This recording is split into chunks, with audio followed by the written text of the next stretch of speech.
Fala galera, beleza? Vamos iniciar aí mais uma videoaula sobre propriedades coligativas. Gostaria que vocês me seguissem aí, tá? Sou o professor Jailson, tem aqui meu Instagram, se vocês puderem seguir lá, dá uma forcinha, agradeço. Hoje a gente vai falar sobre propriedades coligativas. O que são propriedades coligativas? A definição básica de propriedades coligativas é a seguinte: ela estuda algumas propriedades físico-químicas de um solvente puro quando o soluto não volado a isso. E ela vai ser classificada aí em 4 propriedades. Seria a tonoscopia, temos também aqui a crioscopia, a ebulioscopia e temos também a osmose. Mas antes de a gente estudar essas propriedades, a gente primeiro tem que entender o que é a pressão de vapor. Vamos pegar aqui um exemplo bem básico. Imagina só, você tem um solvente puro. Esse solvente ele está exposto, né, aberto. O que vai acontecer com o tempo? Esse solvente ele vai acabar evaporando. Uma parte dele vai ser perdida, vai sair, né, esse processo. Agora imagina se tu pega esse solvente, fecha o sistema, o que vai acontecer com os gases? Esses gases ele vai ficar aprisionado aqui dentro e ao longo do tempo vai aumentar a quantidade de gases presentes. Consequentemente, vai ocorrer um aumento de pressão nesse sistema devido à grande quantidade de gases aqui dissolvidos, né?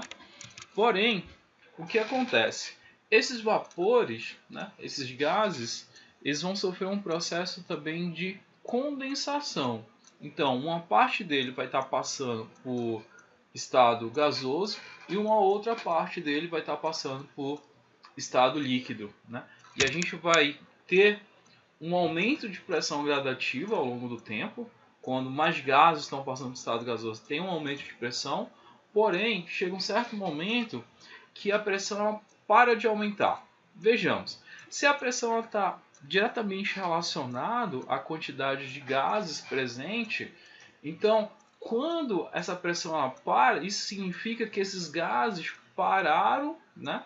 Vamos colocar assim, a quantidade presente lá ela fica constante. Isso acontece por quê? Porque a velocidade de evaporação ela se iguala à velocidade de condensação.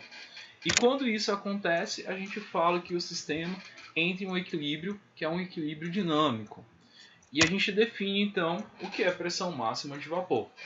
A pressão máxima de vapor ela é alcançada quando a velocidade de evaporação ela vai se igualar à velocidade de condensação, atingindo assim o que a gente chama de equilíbrio dinâmico. Ou seja, a quantidade de gases lá vai ser constante, porém essas moléculas elas ficam em movimento.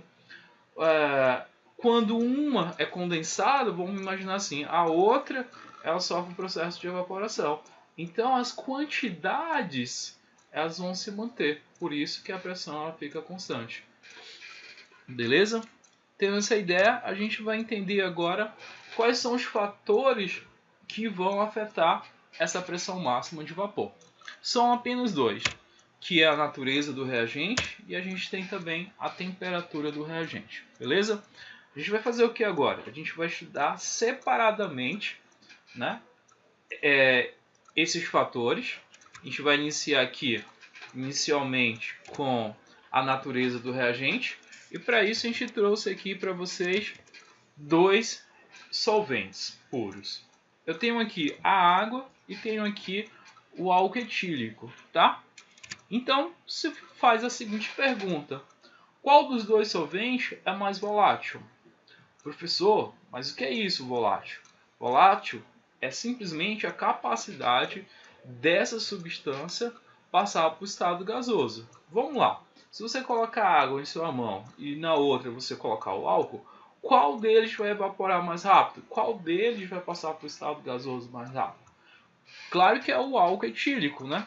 Então, o álcool etílico ele é mais volátil do que a água.